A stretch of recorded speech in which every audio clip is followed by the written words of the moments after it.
So Balaji Srinivasan, Yes. what bet did he make roughly? We don't have to get all the dates right or anything like that. And what do you think of it? Yeah. So basically, for people that don't know, this is an individual. Balaji is like really well known. Former CTO of Coinbase. Yes. And also just insanely well known for nailing a lot of the COVID predictions. Yep. Like he came out and said, things like really intimate details like, masks will be a fashion statement, like really early on, right? Like this is like where if you read this stuff, and we all have historically going back, you'd be like, wow, that bravo, like really prescient stuff, right? So, when he talks about the future, a lot of people pay attention. Yep. And so one of the things that happened with the collapse of a lot of regional banks with SVB and then First Republic and others is he said, this is not an isolated event. There's going to be a triggering that's going to lead to hyperinflation, the devaluing of the dollar. And in the next 90 days, Bitcoin is going to be worth $1 million a coin. And I'm willing to stake and bet $1 million that is the case. So somebody else had challenged I think he responded to someone who said, I'll put $1 million on the line. And he's like, I'll take that bet. Okay, there you go. Something, I think June 17th or something. Yes. So you're more accurate than I am. But that was essentially it. So that led me to pay attention. I was like, okay, well, led a lot of people to pay attention. Right. Let's dive into this and figure out what's going on with Bitcoin. And honestly, what it caused me to do personally is I hadn't paid attention to Bitcoin in a long time. Yeah. I've been in the world of Ethereum with NFTs and everything else. And there's something like nice about how scalable and green Ethereum is, that now that's moved to proof of stake. And there's just a lot more activity there day to day than there is, say, Bitcoin, right? But I started digging into Bitcoin. And one of the things I realized is that in a world where the press cycles are always coming back to, or oftentimes they're hitting Ethereum pretty hard in that their NFTs go up, they go down, they go left, they go right. That's like a bad look for Ethereum in some cases. People get hacked. It's a bad look, like lose a certain amount of money. I know. Yeah, I know that quite well. But I'm just saying that there's these certain black eyes, and there's something about the simplicity of Bitcoin and this store of value that is still attractive because it's the OG cryptocurrency. It's still trading at over $30,000 as of the time of this podcast. And every year that goes on, it seems to be, a more legitimate asset. Recording on April 16th. Yeah, but every year that goes on, it seems to be a more legitimate asset that is going to stand the test of time. It's not going to zero, right? It's a digital currency. It was the first of its kind.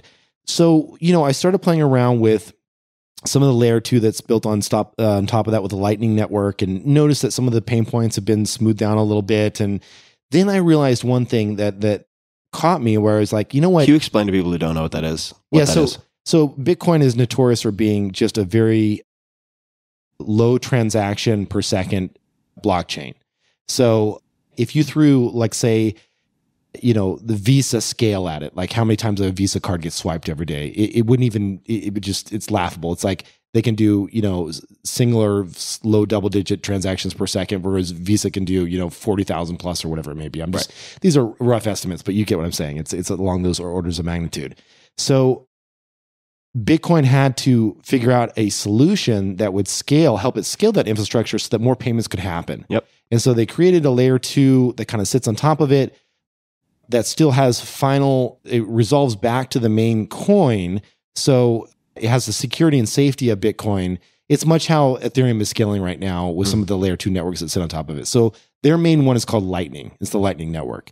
And so it allows you to do ultra fast transactions. And it can scale up to, they say, I think it's up to 1 million transactions a second or something. It's something crazy. They haven't tested it at those limits, but that's what the paper is written as anyway. So I tried a bunch of this stuff out. I kicked the tires on a few things. And then I realized that Bitcoin, unlike Ethereum, the nice thing about it, it has this, finite supply that is slowly coming to an end, like over time, right? So I think it's 4.5 years, they do a halvening event where they decrease the total number of issued coins in half. They do this they chop it right in half as in terms of the number of new coins issued. And they're about to do another cycle here in a little over a year. So when this next halvening event happens, there's even less currency coming out of that faucet. So, these halving events, I went back and looked historically, and they're typically the year before the halving event and the year after the halving event. You typically see a pretty How many substantial, halvenings have there been? quite a few. I mean, so it's like 5 now or something like Okay. that. So you typically see, and don't get me wrong, like I'm not saying this is not investment advice. This is not always going to hold true, but obviously if there's more demand and less supply, meaning less Bitcoins being issued, you're going to see a change in price. That's just, obviously we know these markets out and how they play out. So no one's talking about the halving yet. It typically, people start raising chatter around this time.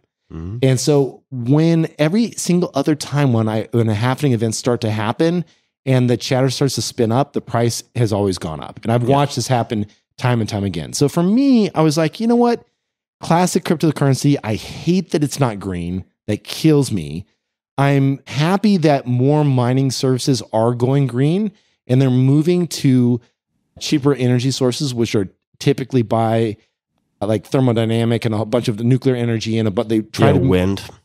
There's a ton in Texas. Yeah, so they're trying to move closer to these energy sources so they can get cheaper power. That said, I still think there's obviously a lot of dirty energy that's being wasted here on Bitcoin mining. It's a big bummer, but that is the one part that just gives me a little bit of pause that like kind of hurts my soul.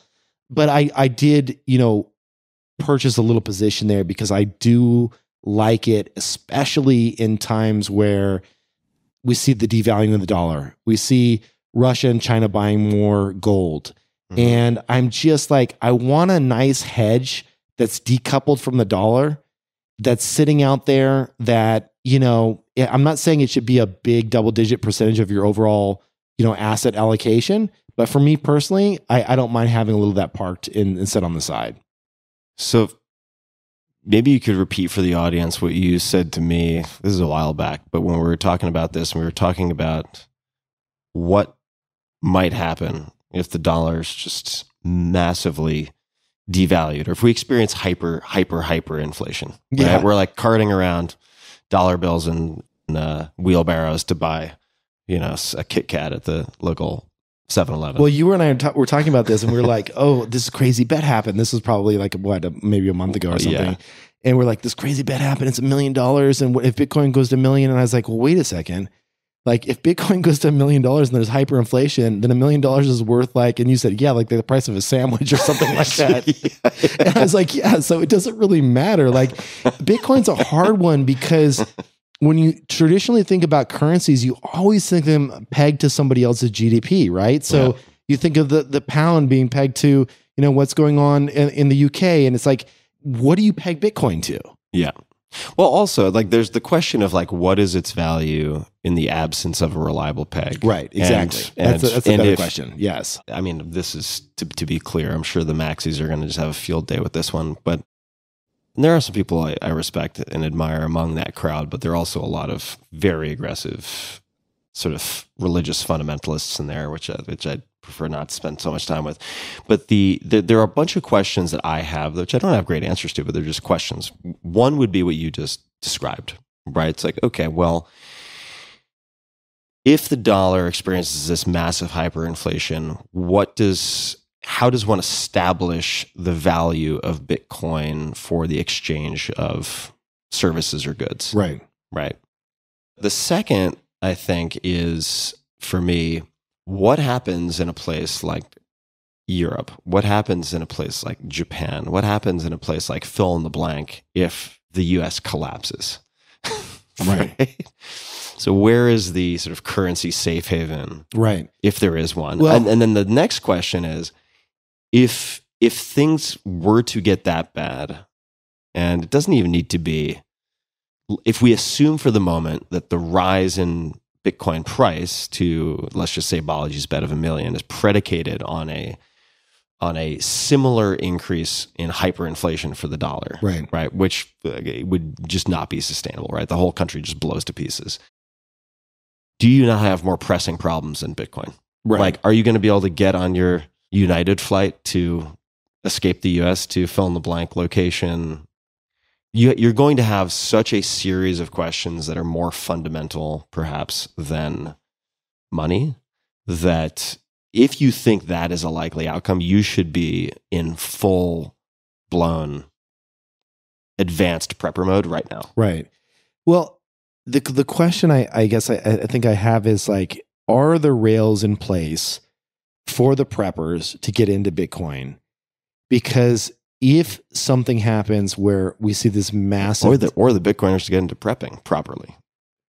But but let's we can deal with the first. Yeah. So the first one I would say is like, this is two of us playing economists on TV on podcasts, which is not with some booze, which is never sound advice. But yeah, this is not economic advice. If any central bankers are listening, right? Yeah, exactly. Please come on, join us. So the one thing that I think is interesting is when you think about what is happening worldwide right now with China and with Russia, and we take a look at the data. What does the data tell us over the last few months? And what has been reported is that China and Russia right now are not buying Bitcoin, but they're buying a lot of gold. Mm-hmm. And so that to me doesn't signal as though we have an emergent new world currency as much as it does instability and a flight to safety. And so if there's instability and a flight to safety and gold is still, the kind of safe haven for that, which it appears to be, that would explain why, since November, there's been a 40% run up on the price of gold.